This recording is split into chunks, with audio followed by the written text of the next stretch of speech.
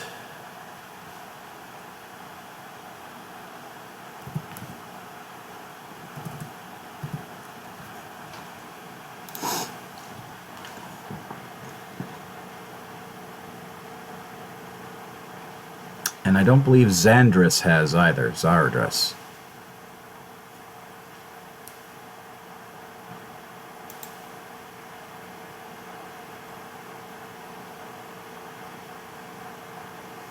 All right, so with that being said, let's decide these winners. Alrighty, so Charles Bell, Frank Bellew, Raul Thomas, Theron Drake, and Zadres. Zaradaris. I want to say that name right because it's a cool ass name, but I have no clue how to pronounce it. Mr. X for the time being. So let's pull out my dice. Let's pull out my dice and we'll make a. We'll call it out. We'll call it out. We'll call it out. We'll call it out. Alrighty.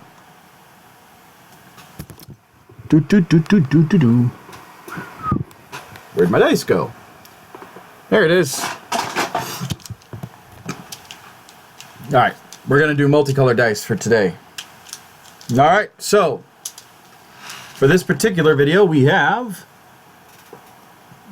1, 2, 3, 4, 5.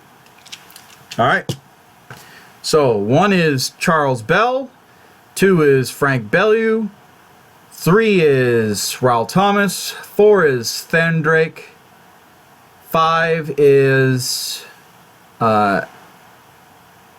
Zaradaris,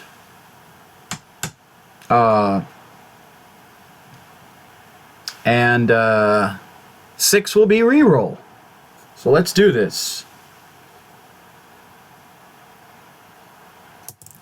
6 reroll. You know what?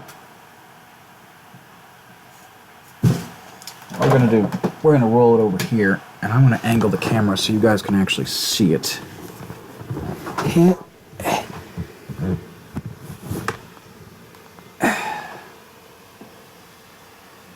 Right in this space, if you can. So I'm aiming for right here. Oh! 6! Fuck! Reroll!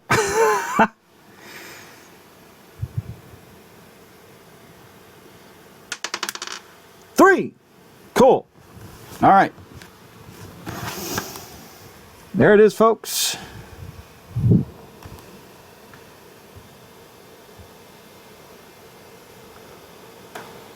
Yeah. Can you see it? I don't know if you can see it. Oh well. So 3. So what did we say? 1, 2, and Raul Thomas is number 3. Raul Thomas. So that is the first battle report. So he has won a Blood Angels tax squad. So now the second battle report. As always, we have Frank Bellew, Zardras,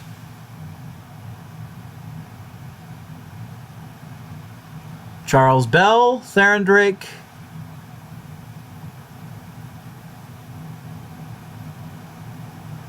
and that's it. So 4. So 3. So we'll do 5 and 6 are rerolls. So Meg Bellew is 1. Zardras is 2. Hello, Thendrake. Charles Bell is 3, and Thendrake is number 4 for the dice. All right.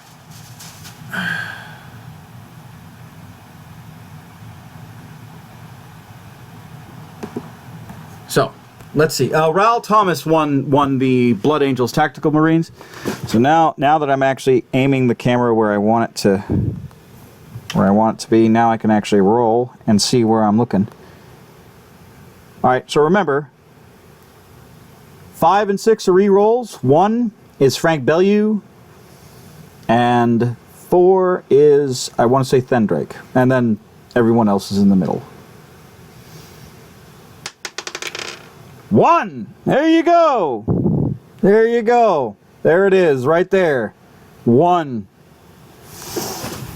All's fair, love war, and Warhammer 40k dice. Oh, shit! Whoops!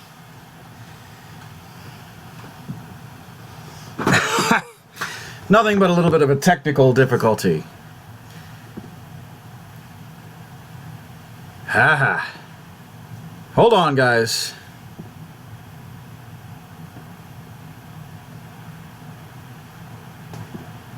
All right, so, Frank, congratulations. You just won your first official free Troops Choice.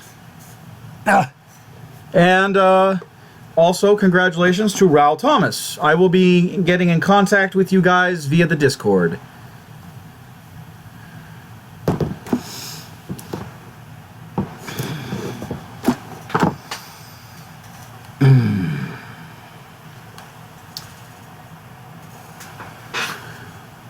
Alrighty. So there's that. So, your Grey Knights, I'm assuming you want Paladins. And with the tax squad. So I will send you guys your congratulatory emails. Oh, also for so those were the winners. But for Jim Thompson, you were a winner last battle report. Here is your Astra Militarum that you asked for. I still haven't sent it to you because it's been who won? I didn't get it. So who won? So the first battle report was Dark Eldar versus Imperial Guard. The person who won that one was Raul Thomas. All right. I rolled a 3, and he is the third person on that who asked for a tax squad. Who was new. And then on this one, on the White Scars versus Dark Eldar, Frank Bellew, who is using the name of Meg Bellew, I'm assuming that's his wife's YouTube handle, won this one. So he won. So Frank won the White Scars versus Dark Eldar, and then Meg/Frank Bellew won. Or sorry, Raul Thomas won the Dark Eldar versus Imperial Guard. So there's that. And what I was saying about the Imperial Guard is, because it's the holiday season, I have not mailed out Jim Thompson's winnings because I do not want it getting lost in the holiday hubbub.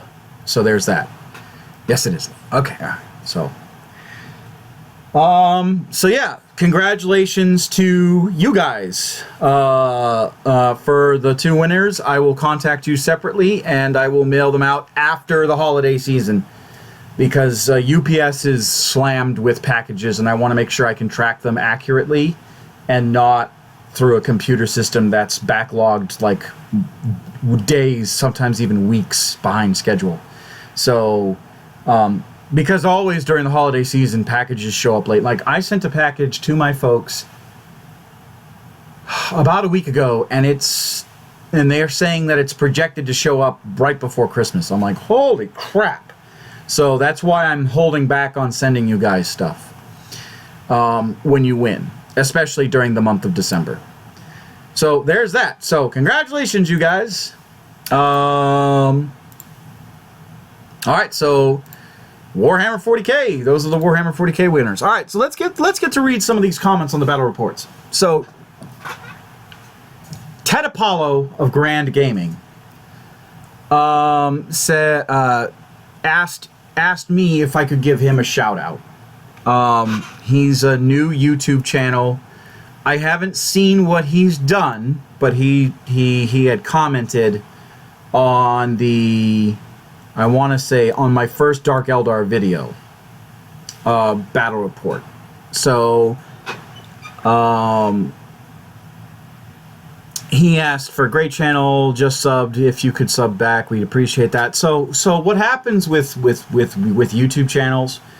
If you're within the same genre of YouTube channels, if you have more the deal is that if you have more subscribers than the channel that has subscribed to you, you subscribe back to them. It's a kind of a, hey, I like your Facebook post, you should like mine, kind of a deal. It's a real weird system, but it works, and it's a part of the community's thing. So I subscribe to Ted Apollo. He's Grand Gaming, or Gaming Grand, but Ted Apollo is the YouTube thing. I have not seen his channel, but you know what? Check him out, and if you like him, tell him the Commissar sent you, you know, and I'll send him a message afterwards, because he's got only 10 subscribers, so, you know, I remember what it was like with only 10 subscribers. I was like, holy shit, I'm never gonna get, you know, so now I'm at 168, and I'm just like, wow. So, you know, so if you like his channel, subscribe to him, and tell him the Commissar sent him your way, and we'll get, you know, we'll help him out, help a buddy out, okay? So there's that. So there's that comment. Anthony Frampton, huge Dark Eldar player. Just FYI, just for your information, you can't seize a command point or end of game die per chapter approved. Subscribed. All right. So thank you, Mr. Anthony Frampton. I did not know that. I did not know that. Hey, Commissar, my bad. You can't spend command points to reroll C's or end of game rolls. You can add 1 to the roll of who goes first instead of assuming your turn if you've deployed all of your stuff first. So there's that. Aquarius, as always, solid battle report. I love the scars in this one. Few channels field them regularly, though you need bikes, though. Well, the scars aren't mine, Aquarius. They're Mr. Robert Campbell's. Regarding the Void Raven Bomber, whether to target characters, I think it can. The FAQs may have changed it, but according to the index, after you move, pick 1 unit the Void Raven has flown over. Yeah, and that's what we were talking about. We were talking about the Void Raven. So the question that I had, if you watch that battle report, is my Void Raven Bomber flew over 2 Razorbacks, the Chaplain, the Commander, and whatnot, and the Void Bomb basically could deal 3 mortal wounds to that target, and that's why I'm curious about it. This suggests that the attack is happening in the movement phase. Basically, the characters must be the closest target.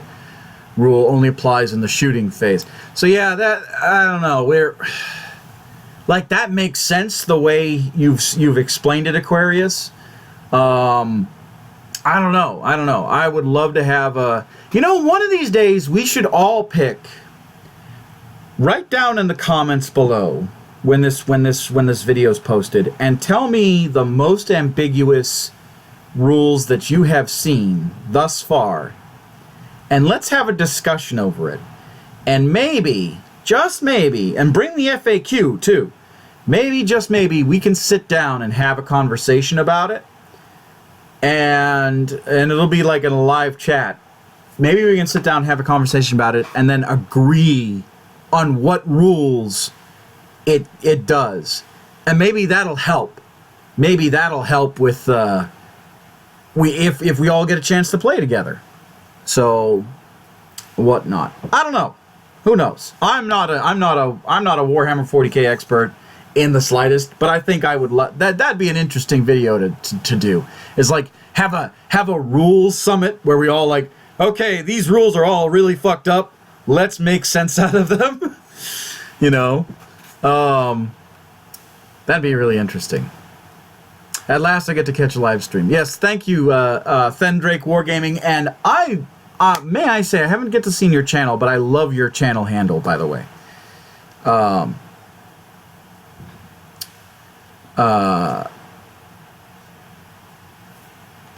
So, Talon Rooney, Space Marines for the win. Xenosaur has been vanquished. Eldar did not seem enthusiastic.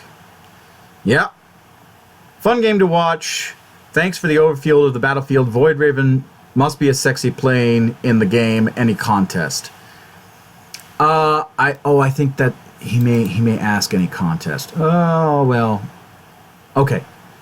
If you guys don't know, every battle report comes with a contest. I may not have announced it at the end of that battle report, but every battle report, there's a contest. Good battle. No Venoms or Haywire grenades in Dark Eldar. Eldar bold. No bikes with white scars. Also bold. Troop choice. Okay, well, so that was Jim Thompson. Yeah, I didn't... Haywire grenades, I don't think are available for the Dark Eldar. I'll have to look at their index and see if they were.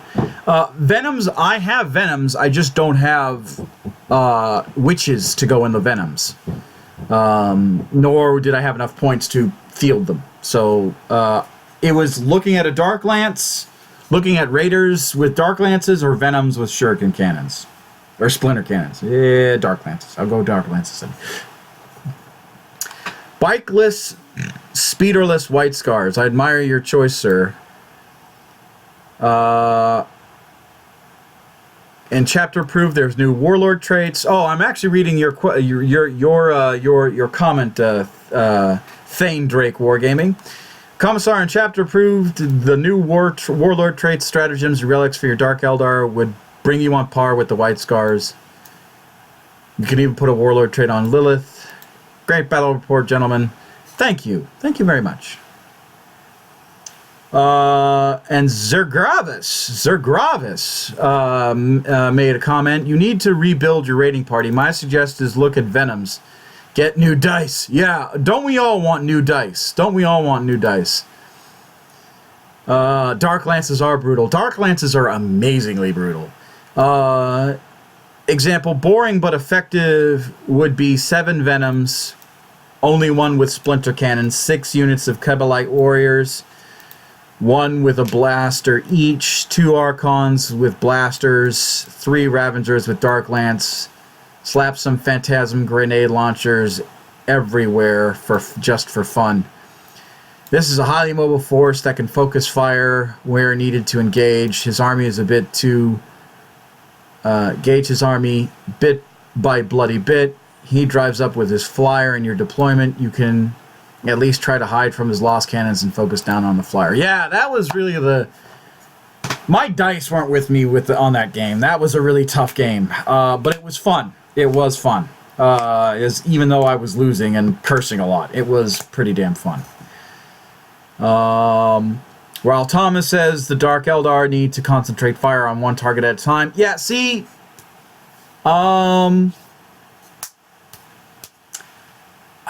I treated them like guardsmen when I shouldn't have. Because guardsmen can split their fire more effectively. And I forgot all about that. So that was my fault. Fun equals better than boring and winning all the time, in my opinion, for a video. Yeah. I mean, I had fun. I really did. You know, I don't always like the straight up crush lists that people always build. You know, I want to be able to look at my list and say, that's a good list. I can win with that list about, say, 60% of the time, although my guard haven't been defeated yet. So I don't know why that's the case. I guess the Emperor just loves my guardsmen. You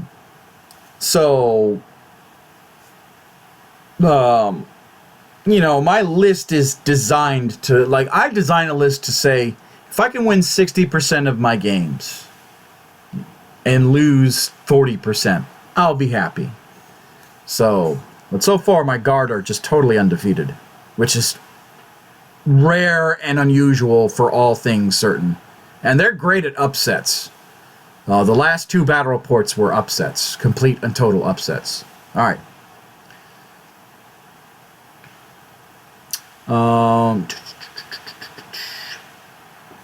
So, yeah, there's that. There's that. Yeah, so those were some of the comments, that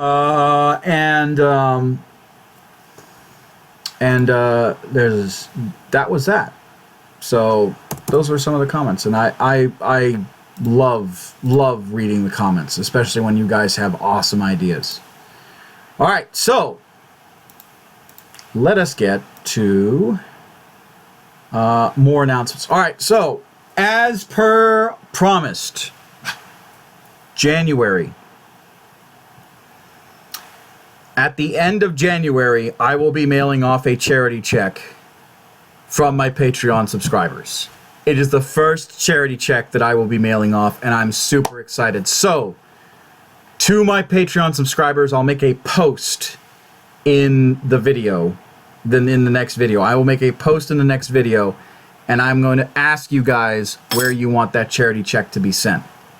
Or in my Patreon. I am super excited. So at the end of January, when the January payments get posted, that will be a very awesome time. And just so you guys know, with all the charities that I've ran, with all the donations I've ran for the charities, so we raised this year, we raised $300 for Wounded Warriors. That is amazing. We raised, and we'll raise another $150 at the end of January for another charity. So all told, this channel by itself has raised $450. So I want to thank you guys. I want to thank you guys for making this channel the way it is. I want to thank you for donating to Patreon. I want to thank you for watching my videos. We are so close, guys, to 10,000 views. We are not even 3,000 views away. We are 36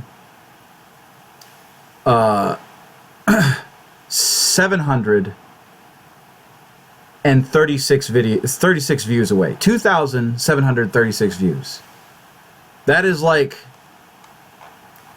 maybe 10 battle reports. No, not even 10 battle reports. Because I'm averaging 300 views. So not even 10 battle reports. That's like 5 battle reports away. 6 battle reports away. You know, because some of the battle reports have gotten 500 views, 700 views, 800 views. One is almost at 1,000 right now. I forget which one it is. Let's take a look. Most viewed.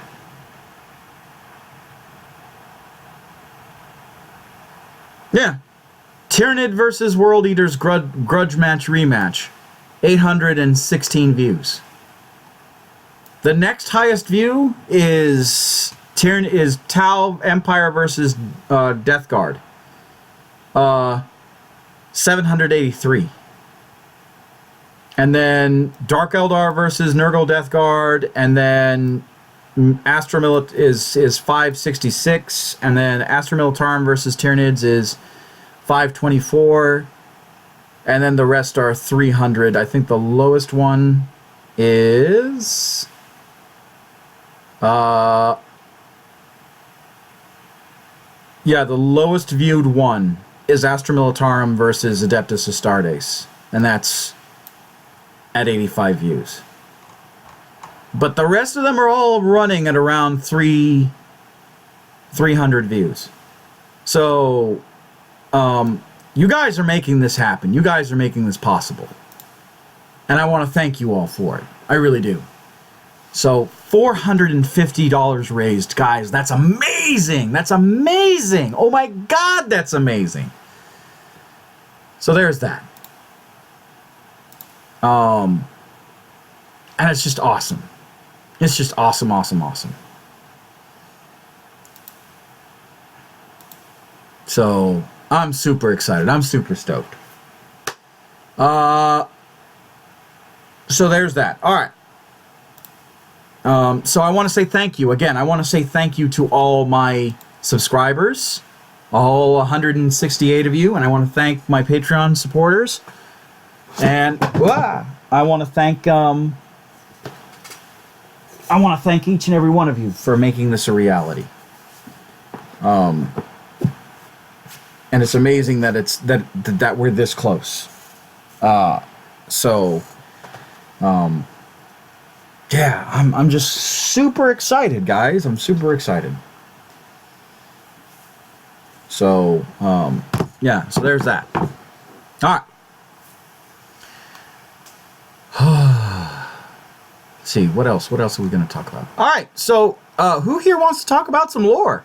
Let's talk about some lore real quick. Well, we got time. So I did the thank yous and did the announcements. We're ahead of schedule, folks. So who wants to talk about some lore? Someone shout out some lore at me, and let's talk about it. Did I lose my audience? Did I lose my my chat guys? Someone pop up on the Discord. Tell me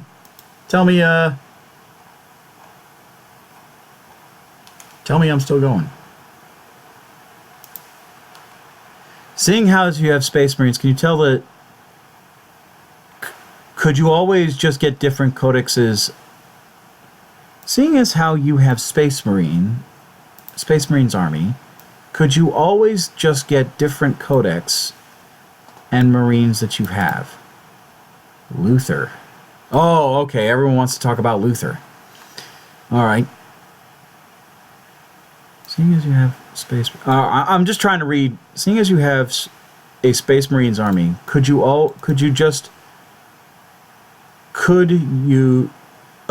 could always just get the different codex and Marines that you have. Yes, I could do that. I just don't know how feasible that would be, Frank, but I could do that. Luther. All right, let's talk about Luther. Actually, I do have the Dark Eldar Codex, but I gotta run for like 15 minutes.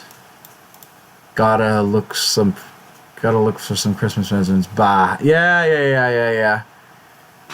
Christmas is still around the corner. I still got Christmas shopping too, but let's talk about Luther. Let's talk about Luther, because guess who has the new Dark Angels Codex? So let's talk about Luther.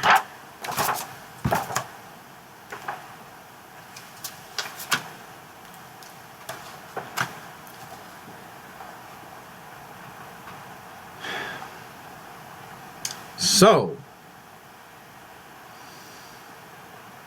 let us talk about Luther. This new codex does not say that Luther has escaped. Not that I have read. Luther is still on the rock.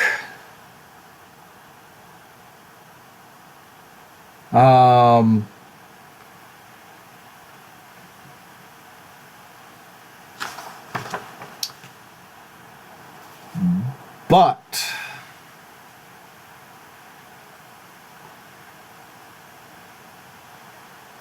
so I don't know.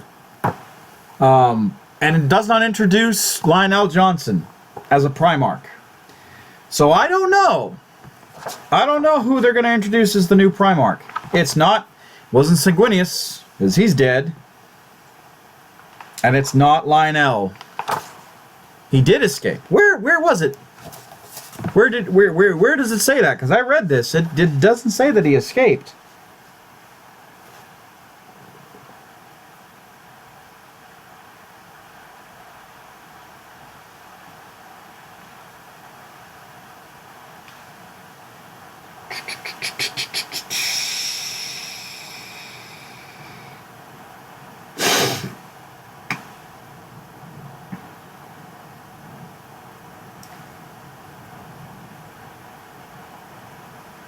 It just says that Luther...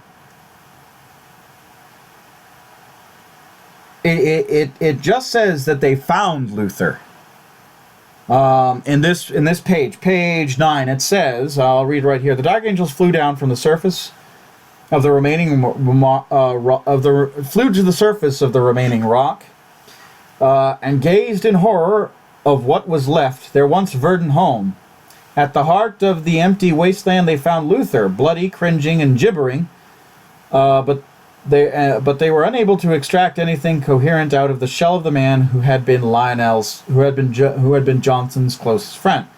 Luther repeated the same words over and over again. The Primarch had been carried away by the Watchers in the dark. One of the days he would return to forgive Luther for the terrible sins he had committed.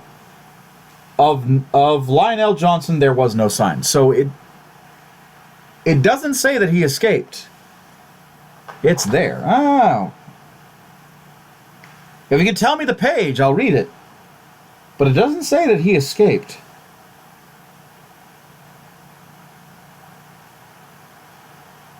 It just says that he's a babbling psychopath now.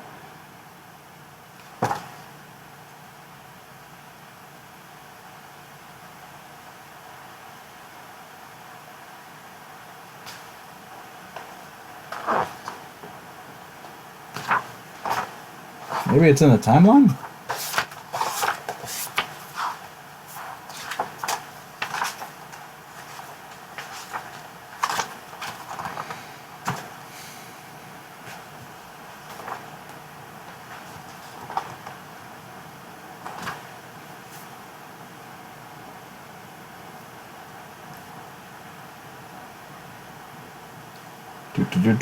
I'm trying to look for it.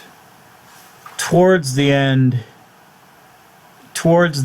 near where it says that the lion is sleeping.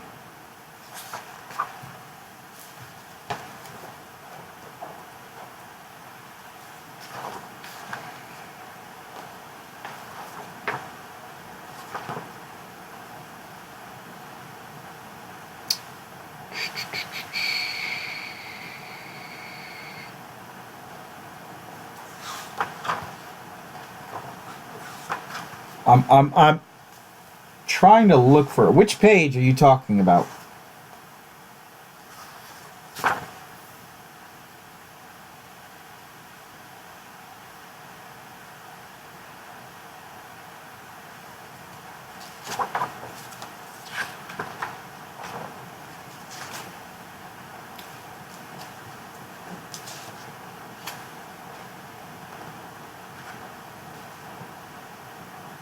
Because what it says here is that on page 9 it says that the Primarch had been carried away by the Watchers in the dark. One day he would return to forgive Luther of the terrible sins he has committed. Of Lionel Johnson, there was no sign, so he's not in the rock. In this particular codex, it's saying that he's not in the rock. Lionel Johnson's not sleeping in the rock.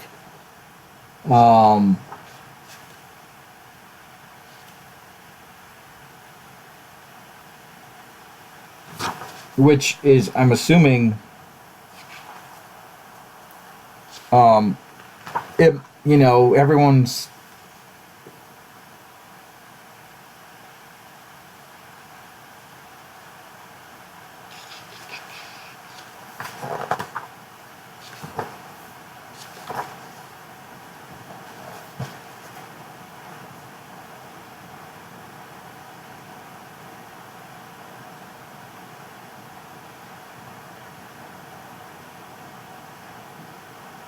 Fall of Caliban.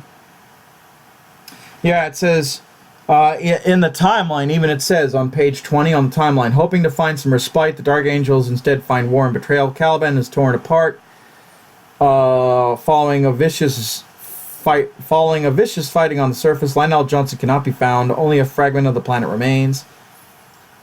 Upon it rests a mighty fortress, soon to become the Legion's new home. So it does not say that the lion was ever recovered.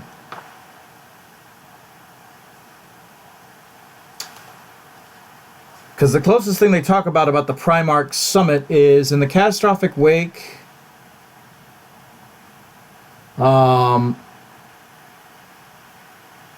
Decides to convene emergency council. Azrael decides to emergency council convening the Unforgiven Supreme Grand Masters.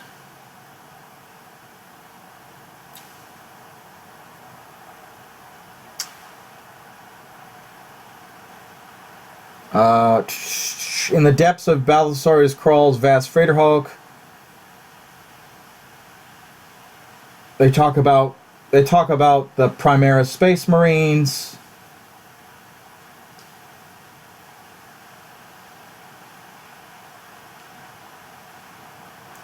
It talks about so do Azrael and the other Grandmasters kneel before Guilliman and pledge their chapter to the new Imperium, which, by the way, page 144, one last secret. Oh, 144.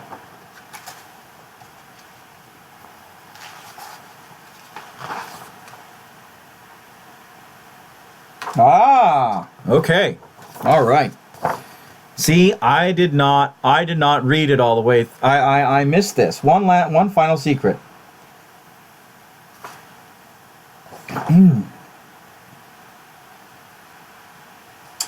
So, page 144, one final secret. For those of you who are following this. For nearly 1,000 years, the Dark Angels kept a secret of the disastrous events that took place on Caliban. They've never revealed their truth outside to anyone of the Unforgiven, for they could not bear others to know their terrible shame. So one more truth remains concealed, buried deep inside the bedrock of old Caliban is the greatest of all the secrets. Inside the innermost chamber... it says that Luther begged for his own death, yet Luther is now gone, escaped to the unknown by means unknown and unclear. And then the last secret is hidden in the innermost chamber that is unreachable, save by all cryptic watchers in the dark. Lionel John slumbers. Oh, his wounds long healed. He awaits the time where he is needed most, when the clarion call of battle summons him again to defend his sons, to lead his sons more to defend the Imperium man. Ah! So, Luther. Let's talk about Luther.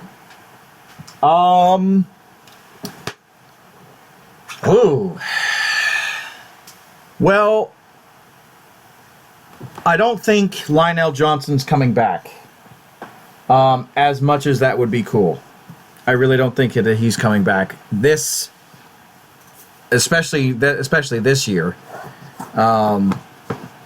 because they've really just been beefing up Rabute Guilliman and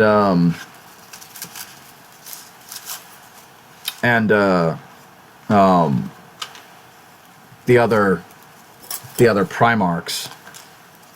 So I don't think it's him. I don't think he's coming back this year.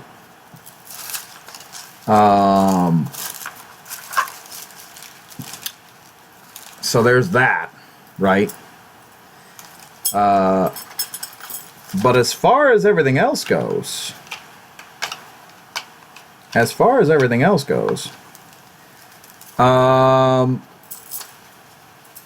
what I see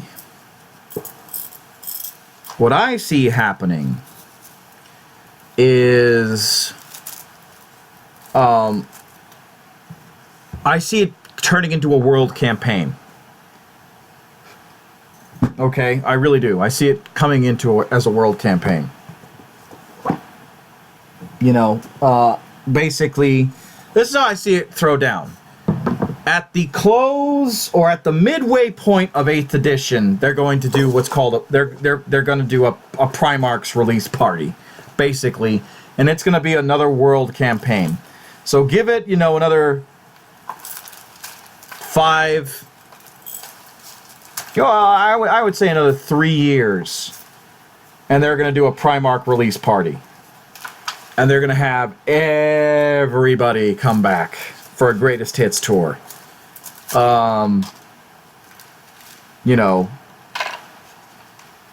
they're going to have Fulgrim, they're going to have everybody, right? Come back.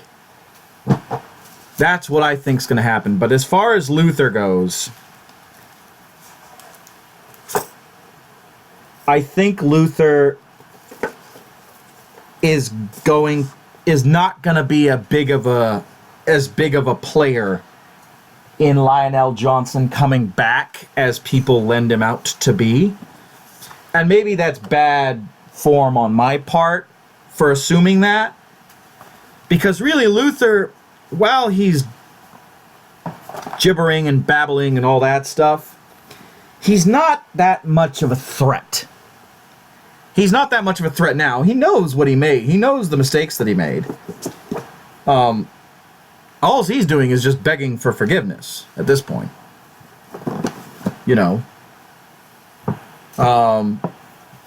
So I don't know.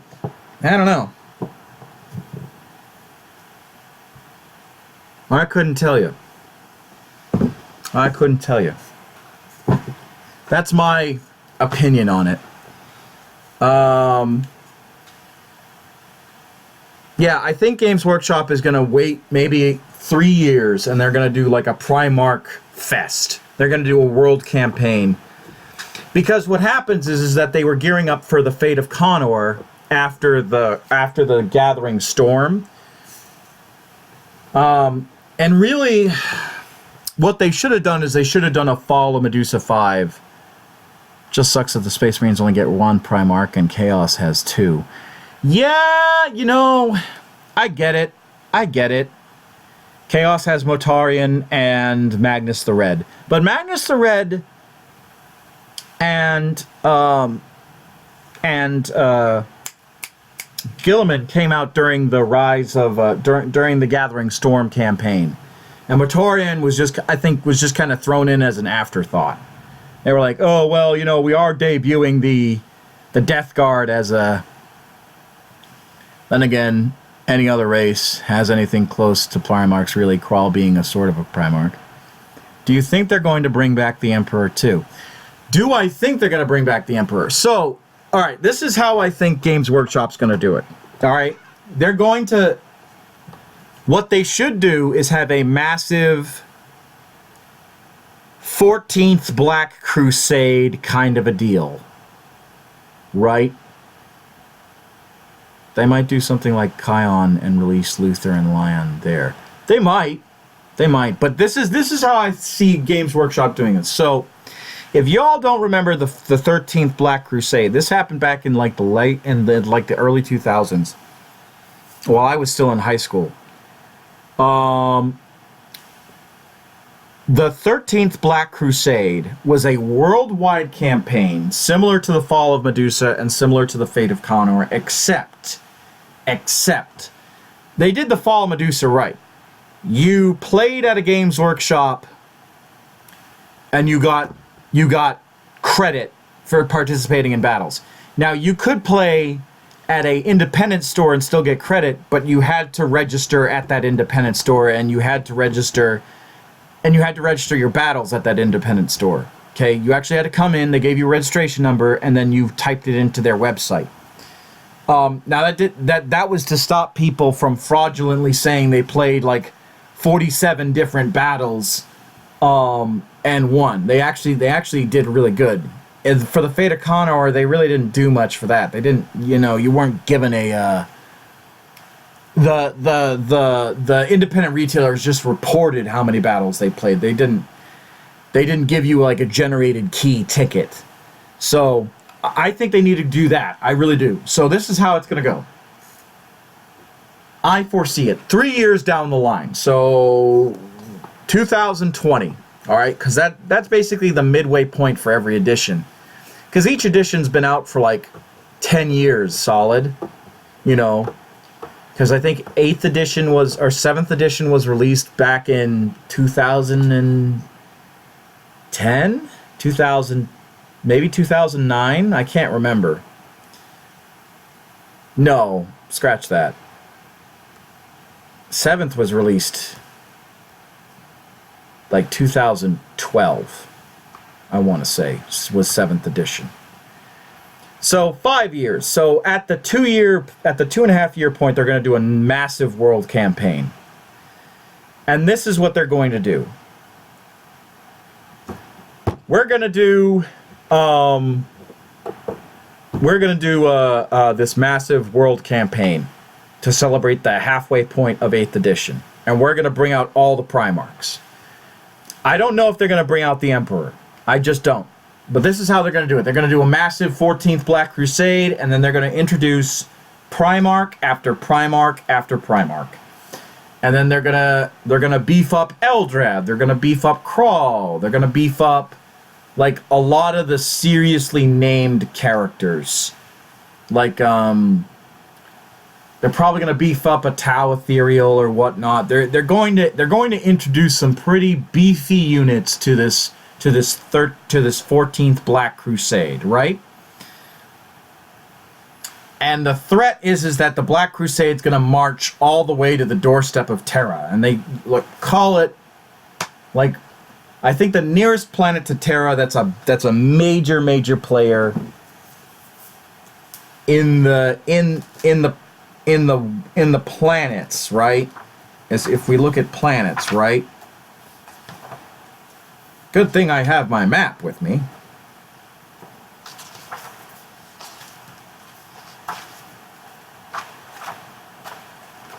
See, galactic map.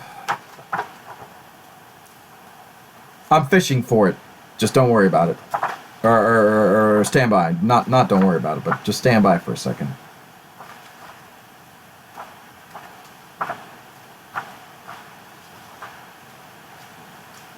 I'll have to get the big one out. Alright, it's not in this one. I'll have to get the big one out. That's okay. Ah! Hey, buddy, I haven't seen you in a hot minute. Let's see.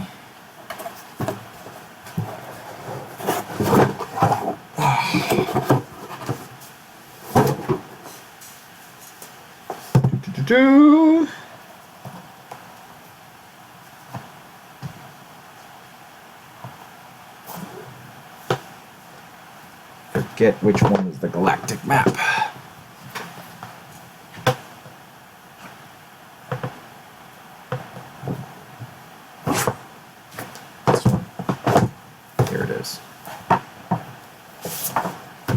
Let's pull this sucker out. All right, so if I was a betting man with the lore, okay. So let's get the camera out so we can all see what I'm talking about. All right, if I was a betting man. All right, so Games Workshop will have a 14th Black Crusade, right? So there's the map.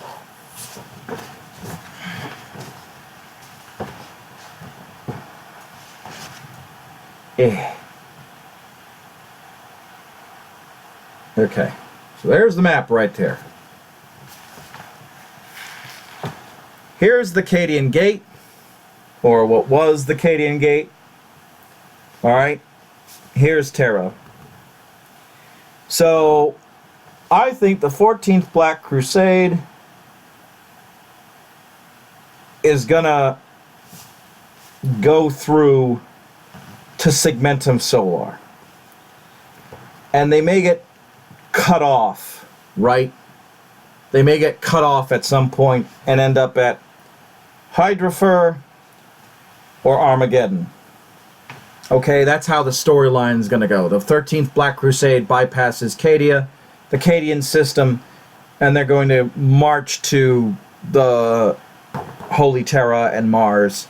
But in some way, shape, or form, the Chaos forces are too large, so that the pincer maneuver that they perform gets bogged down near Armageddon, which is where Lionel Johnson will be fighting, and Hydrafor, which is where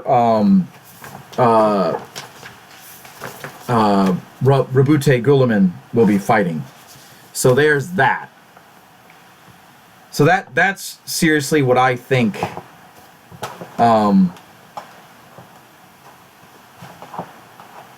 How I think that storyline's gonna go, right? Now, do they get to Terra? I don't know. I think that'd be kind of cool. That would definitely raise the stakes a little bit, and would definitely be would definitely justify the Emperor coming back. Okay, that would totally justify the Emperor coming back. So that's my opinion on the matter.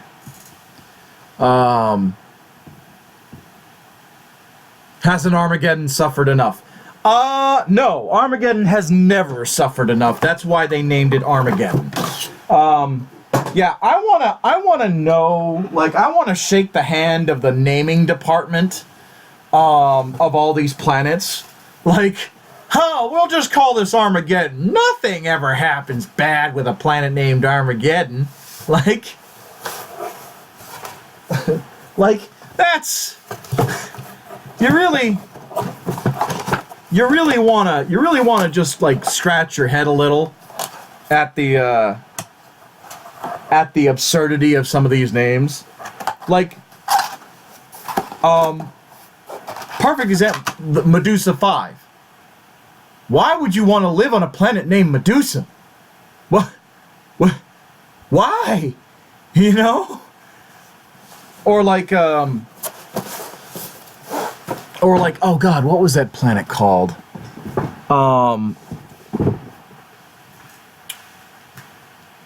What was that planet called in the oh God, I can't think of it. I can't think of it. Oh my God. Like, there was this planet that was literally called, like the name means suffering. Not Nocturne, because that's the Salamander's homeworld. But like, God, what was that planet called?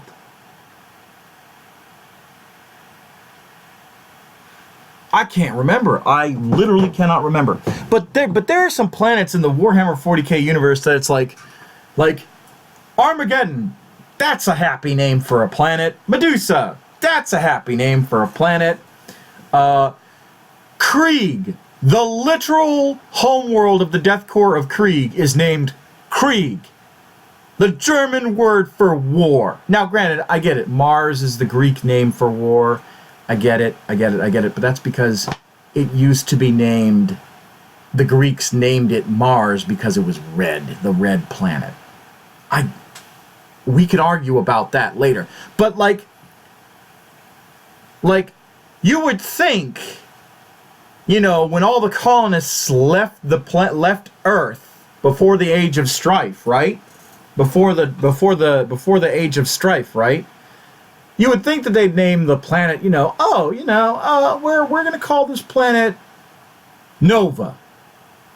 Or not Nova, because that's pretty vicious too, but like something Romans, thank you. I was thinking Greeks. But something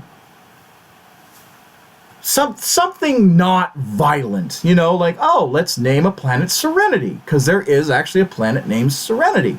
Or Kepler. There's a star system with a whole bunch of planets called Kepler. And one of the planets in the Kepler star system is a super planet. It's a super Earth. It's a large Earth. It's a high gravity Earth, which I'm super excited about. It's only, 7,000 light years away, but, hey, whatever. We can get there sooner or later. But, and I don't know how far it is in the actual light years. Don't take my exaggeration of 7,000 light years away, as any sort of scientific. But Kepler, type in Kepler Earth-class planet or something to that extent. Actually, you know what? I'm going to Google it right now so I don't tell you guys the wrong information. But seriously,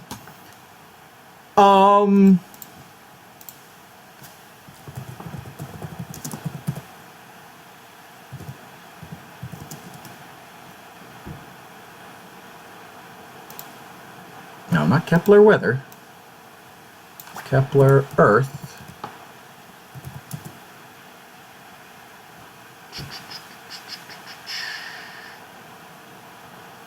No. Earth planet discovery.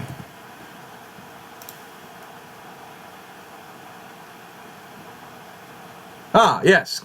Kepler, Kepler 22b. That is the extrasolar planet that is habiting the similar zone of ability. That is the extrasolar planet. So like, let's name it Kepler, you know, or let's name it Bach or something, you know, something nice, not, you know, Armageddon, for God's sakes, or Pandora. Who the hell names a planet Pandora? You know, it's just like, hey, let's not do that. Let's not do that. Let's not go there. It's like, oh, let's go to the death murder planet. You know, at least Catachan. You know, Catachan is a name of a planet that you don't think is horrible, but it is. All right, I'd rather be that surprised than, oh, Armageddon. That's just asking for bad juju. Okay. Or naming a planet like Pestilence and saying it's a paradise to live. Oh shit, didn't see a nerve. Oh, that's hilarious. Thank you, Altazi. Like naming a planet Pestilence, saying it's a paradise to live there, then going, oh shit, didn't see a Nurgle invasion happening. Totally surprised there. Yeah, that's like asking for like Orc Invasion Site Alpha. That's the name of the planet. No, that's just literally asking for a green skin problem. No, yeah. Oh, let's go to a planet called Butcher's Rusty Nails. Korn won't have any issue with that planet. No. That's my take on it. Yeah, like sometimes I wonder with the Warhammer universe why they name planets like the way they do. It's hilarious. I mean, it matches the dark gothic genre setting, but Jesus Christ. Sometimes I think the writers need to just be like, hey, let's chill on the grim dark for just a little bit. Let's name the planet something nice and then surprise them with the bullshit.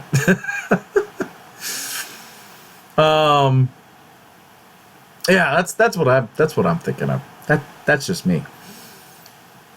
But anyway, yeah, I think that's what's going to happen.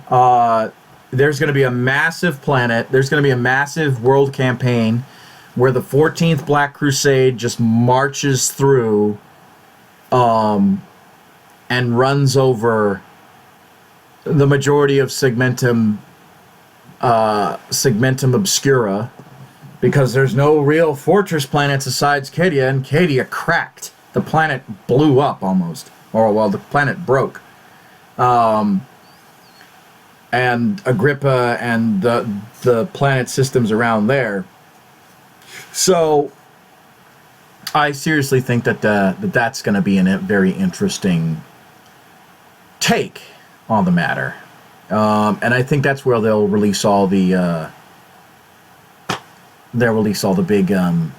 big surprises, all the Primarchs and whatnot. And I would really love to see that. I really would love to see that. But I don't think they're going to bring back the Emperor just yet.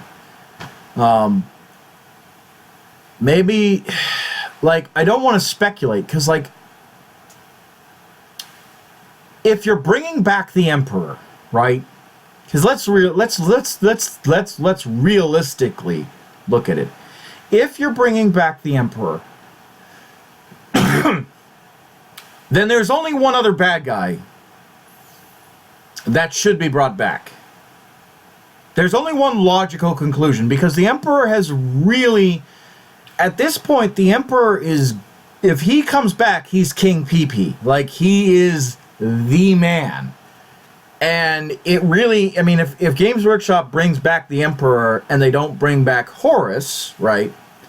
They should literally say, and the Emperor woke up and with a snap of his fingers, everything went back to normal. And the Imperium lived on in the new golden age of the Imperium at the end. Like they should just end their product line right there. Because,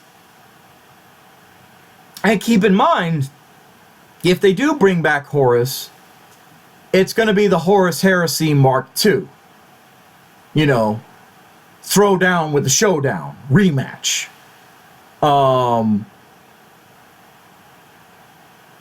And while it seems like they want to build up to that, I don't think they're gonna, pardon the crassness, but blow their load the entire, for that particular, for that sense.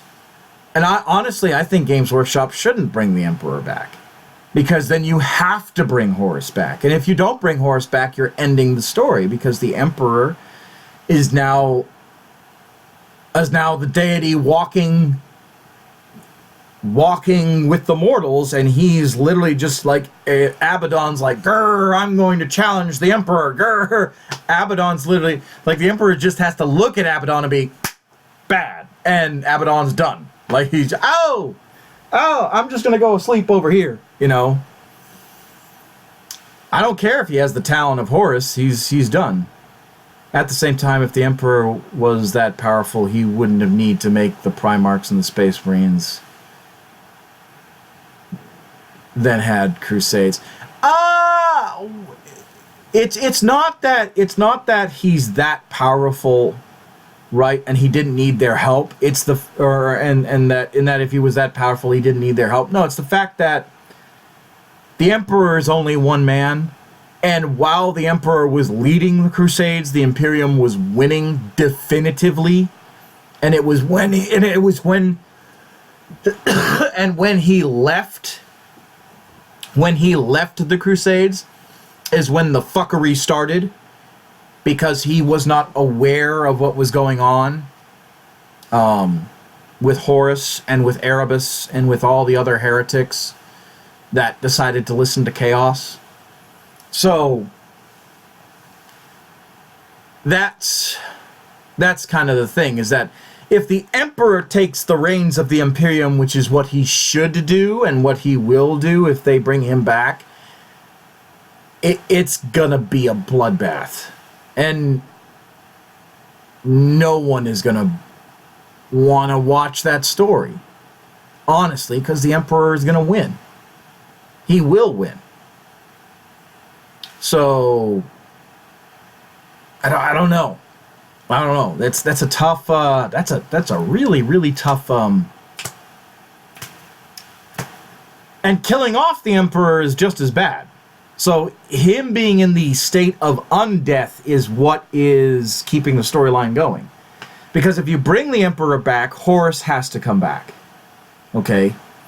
If you bring the Emperor back and don't bring Horus, Chaos gets killed. You know, you could stretch out maybe the game for the storyline for another like 2 editions, but in all honesty, there's not, like, you're not gonna see the Imperium. You're not gonna see Chaos win, kind of a deal. You're gonna see the Imperium win a whole bunch of stuff, take back Cadia, all that stuff, and then like go into the Eye of Terror, kind of a deal. So like, and then essentially the Imperium would literally shrink back to the map the way it was. So yeah, I don't see that happening. But that's that. That's my opinion on it. And I could be wrong. I could be entirely wrong about all the Primarchs coming back. I could be entirely wrong of the World Campaign, but that's what I think. And as far as Luther goes, I don't think he's a threat. I don't think he's really much of a threat. He might be leading the Fallen, but that's about it. Like, the Fallen are just a small cog in the machine. The Emperor finally dies and ascends to full godhood in the warp. Team up with all that remains of the Eldar gods. So that's really interesting. Let's talk about that. I don't think the Emperor would team up with the Eldar gods. That's it. Because why would he do that? Because the whole reason why he wants what he wants, why he wants humanity to take its place amongst the stars as the de facto empire of the galaxy, right, is because he saw the Eldar fall, and he's like, awesome, this is what I wanted. The Eldar had their day in the sun, it's my turn. Did he work with the Eldar fighting the Dark Gods in roundabout ways? Yeah, but I don't think that that the Emperor would work with the Eldar gods willingly. Or not even willingly. I don't think he'd work with the Eldar gods come hell or high water. I think he'd just do it himself. As a matter of fact, I think he'd fight the Eldar gods just as much as he'd fight Chaos. Okay, so the enemy of my enemy is my friend. Yes and no. So the Eldar definitely do think about that. The Eldar will be like, well, we hate the orcs, but hey, these guardsmen are getting close to one of our bases, so let's go ahead and Tai Chi this orc wog over there and do that. And they're like, Eldar are very much more subtle in their subterfuge than the Imperium is. And that's just me being honest. I don't think the Emperor really cares about the Eldar. I think he sees the Eldar as a bygone novelty, and he thinks, and I think he still hates Eldrad and the Eldar for doing what they did during the Horus Heresy. That's just my opinion. But all right, yeah, no, I don't know.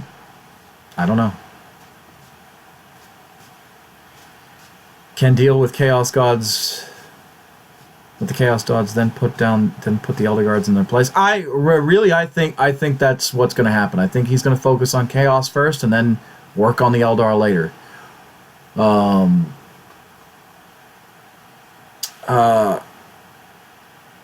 Because really, if he so the whole thing about the Golden Throne is that if. Just a thought. It would be a long shot, of course. Yeah, it would be. But the whole thing about the Golden Throne is that the Emperor built the Golden Throne to literally turn off the warp. That is what the Golden Throne is there for. It is one giant pylon of Cadia without actually being on Cadia. Like, the Golden Throne is there for the Emperor to turn off the warp. The fact that he's too weak to do it is because he was severely injured. So the fact that it's just for his life support is the problem. That's seriously what why the Golden Throne was made. Because if had the Emperor survived the Horus Heresy and sat upon the Golden Throne after cleaning up the mess of the Horus Heresy, he would have snapped his fingers, shut off the warp, and the Dark Gods, the Chaos Gods, would have no more sway in the mortal realm. But because the warp is still around, the Dark Gods have their sway. Chaos still has their sway. But he planned using the webways, if I recall right. Who better to navigate the warp than the Eldar? Well, the webways are different from the warp. They are part of the warp-ish, but they're not the warp, if that makes sense. They're like if you were to compare it to a drink, the warp is vodka, whereas the webway is a wine. The vodka's going to get you places, but it's gonna fuck you up. The wine will fuck you up a little bit, but it's a nicer journey, you know, kind of a deal. I meant webways, not the warp. Oh, okay, all right. Well, I like that. I like that. I'm going to use that next. So I don't know. Me personally, I think that the webway. Yeah, he could make webways, but I think the Golden Throne. Yeah, but the webways that he was making are different from Eldar webways. I don't like. They never really explain webways much. They just say, "Oh, it's not part of the warp, but it really is. But it's different." So I kind of wish they just get on with it, really. But that's my thing. So anyway, it's 2 o'clock, just shy of 2 o'clock. But those are my thoughts. But anyway, it's just shy of 2 o'clock. So we got to start wrapping this up, or it's just after 2 o'clock. So we got to start wrapping this up because I've got stuff to do. I've still got presents to wrap and all that stuff. So I want to thank you all for joining me for this live channel update. Thank you to Thomas Rowell and Frank Bellew for winning. The Warhammer 40k winners for the battle reports. Thank you for joining me for the lore conversations. Probably a more dangerous alliance would be Eldar and Tau. If Tau ever got a hold of webway tech, they'd be way more dangerous. Nope. I disagree with that. Tau and the Eldar would never ever get along. They've worked in the past, but the Eldar see the Tau as arrogant and not as useful as they believe. And the fact that the Tau don't believe in psychic abilities and they don't believe in the webways and all that stuff, and they're deeply ignorant about chaos, the Eldar would actually steer clear from the Tau because they're deeply ignorant about chaos. Because they've seen that movie play out with the humans. Humans were deeply ignorant about chaos except for a chosen few. They knew what chaos was, and they knew that chaos is bad, but Tau don't even know what chaos is. They don't know about the dark gods. They have no clue. They don't know about demons, except for when they fight them. But they don't get it. They don't understand chaos. Or they don't get the concept of psychers and all that stuff. Play a good... So where I get my source material from is play Fire Warrior and play the Warhammer 40k Dawn of War series, Dark Crusade and Soulstorm. If you get the Tau fighting the Chaos Gods or the Chaos faction, like the back chatter between the troopers and the commander, Eldar say the Tau are arrogant. Well, they are. They are. They do. They find the Tau race too young and arrogant to work with. So there's that. I mean, it is not to say that they haven't worked with them, but they would never form an alliance. But anyway, we'll talk more about lore in another video. But I got to do wrap up, so let's do this. So I want to thank everyone for joining me. Thank Frank Bellew and Thomas Rowell for my Warhammer 40k winners.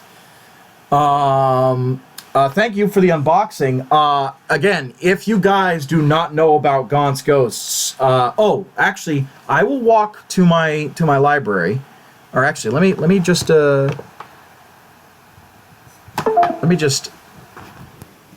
walk over there because if I'm gonna mention Gaunt's Ghosts to you, I actually want to show you all the books that you guys can. Sorry, you're trying to. Hey, let me just show you the Gaunt's Ghosts series, so you guys, if you guys actually do start reading them, that you can at least start the books. So let's do this before I get going.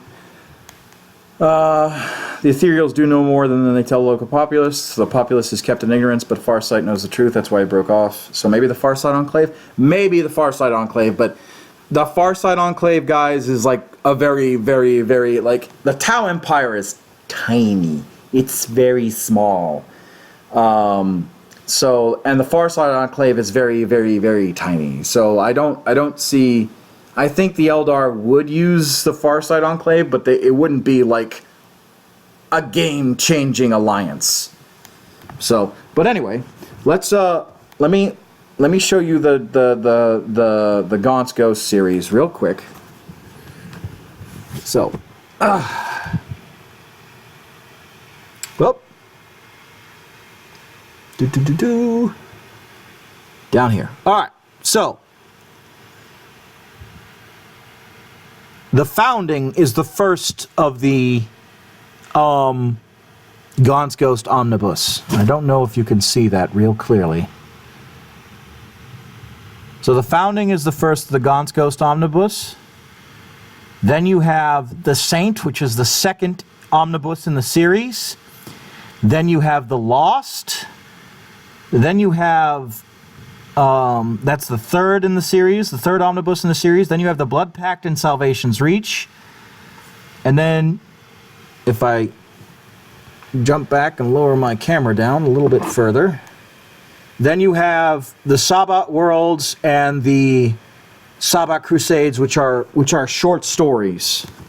Short stories about the various Gaunt's Ghosts and the various other armies in the Sabbat Worlds Crusade. So, let me just pull out the Lost, or not the Lost, but the Founding real quick.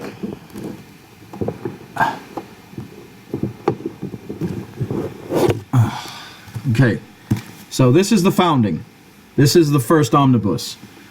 But what it has is the first book. The first Gaunt's Ghost book is called First and Only. The second Gaunt's Ghost book is Ghostmaker, and the third Gaunt's Ghost book is Necropolis. Okay?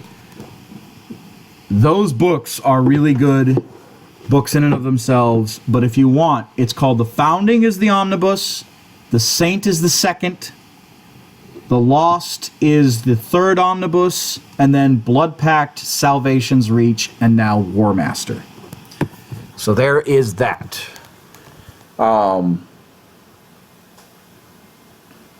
So yeah. Oh, and by the way, this is, if you all are curious about, seeing as I'm showcasing this stuff, if you're all curious about my library, so whoop, you got a good shot of my nose there for a second. So that's all my Star Wars books. These are all the Dark Horse comics I have before Disney discontinued the franchise. And then the next shelf is all we have. Execution Hour, which is a good book about the Imperial Navy. Gunheads, Redemption Corps, Cadian Blood, that was a decent book. Rebel Winter, Death World, I haven't read Rebel Winter or Death World. Then you have the Last Chancellor's Omnibus. That one was, the Last Chancellor series is a good one. Then Dead Man Walking is an awesome book about the Death Corps of Krieg versus Necrons. Hammer of the Emperor is an Imperial Guard omnibus. The Bastion Wars, I haven't been able to read that. Cyphus Cain series, I've read some of his books. I've read some of Sandy Mitchell's books. I haven't read all of it. Commissar, I haven't been able to read. Imperial Glory, that one was a decent book. Iron Guard, that one was all right. Firecast, I haven't been able to read that. Enforcer is good. I haven't been able to finish it. And then I've got the Soul Drinker, two of the Soul Drinker omnibuses. Grey Knights.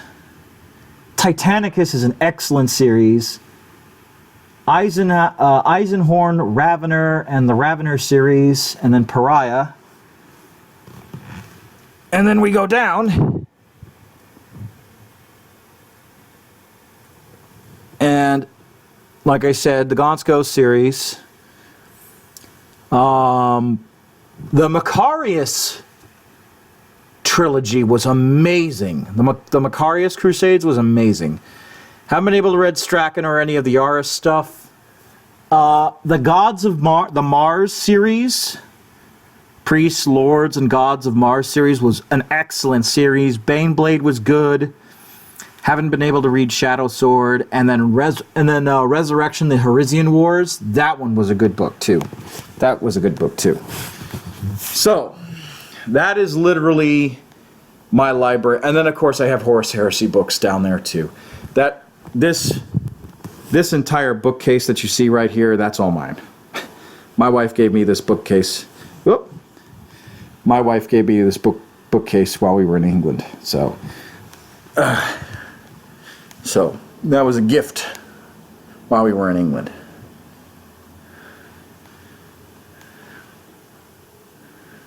Not Brandon pronounced my YouTube. It's German, so it's kind of hard.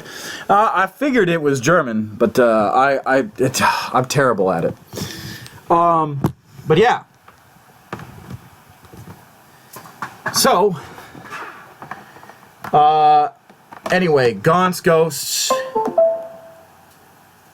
You pronounce the X like it is a KS, then it's perfect. So is it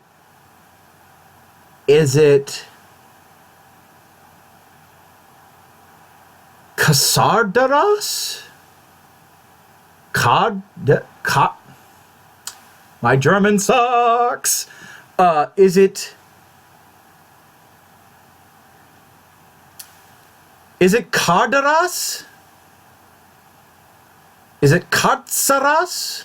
I'm probably putting too much emphasis on the tss, but I don't know. Tell me about that. But anyway,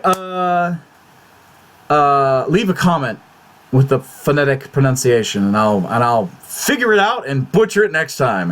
Hey. So there's that. But anyway, yeah. So read Gaunt's Ghost book. This was a good buy. I love this. This is nice. This is nice.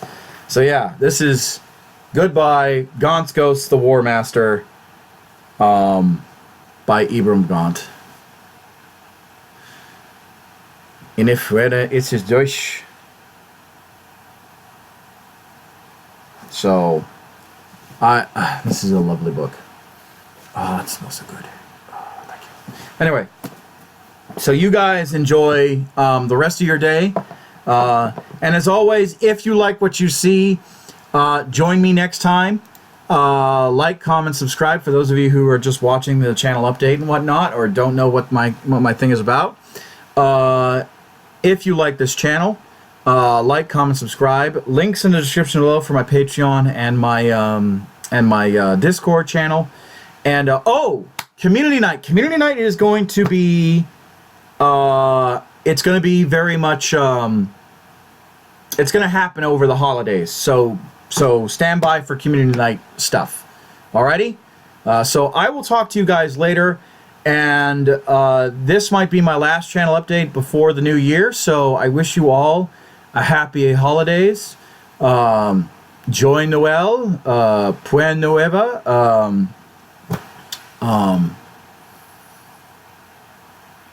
And Merry Christmas for all of you, or Happy Christmas for those of you who are English.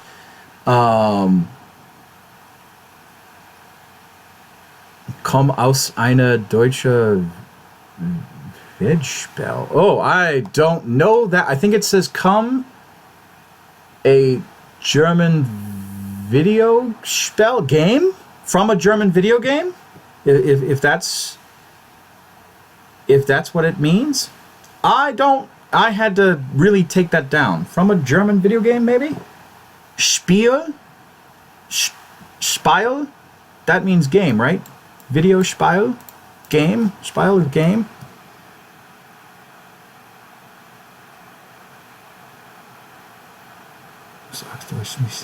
I don't know. You guys are speaking. My German's not that good, so some of this stuff I'm picking up in very little bits. So But anyway, no problem. But anyway, I hope you guys have a very good holidays and happy new year. And if you guys need somebody to talk to, sorry for the German turning to English again. No, please. This is the only time I get to work on my German. So if you guys want to talk German, just know that I'm struggling and I'm trying to figure it out. So just translate for me after every sentence and I'll get it. But anyway, if you guys need somebody to talk to over the holidays, because I know the holiday season sometimes can be tough for some people, get on my Discord and talk to me. I'm dead serious. I will make time for you. I know that this year was pretty rough for a whole lot of people, and I hope that 2018 doesn't kick us in the teeth. That is my wish every year, is that the next year doesn't kick us in the teeth. But if you guys need to talk to me, please let me know on the Discord. And I hope you guys enjoy the content that I put out. I hope you guys can lean on me when you need to. And if you don't have to, then that's even better. Okay? But for those of you who do, I hope you can turn to me. I want to thank everyone for making this channel what it is. And I want to thank everybody and wish you all a happy holidays, a Merry Christmas, a Happy Christmas, a Joy Noel, a Puer Nueva, Puer Nueva,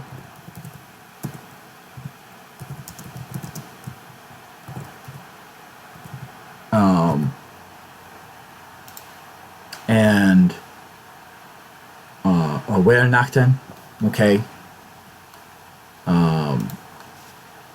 And I hope you all enjoy the holiday season, okay? So, wish eine Nacht für... Oh, okay. All right. I was mistaken, okay? So, wish en alle Nacht für Weihnachten? That was really bad German. I'm sorry. That was really bad German. But anyway, I wish you all a wonderful holidays and a good new year. Okay? And please let me know.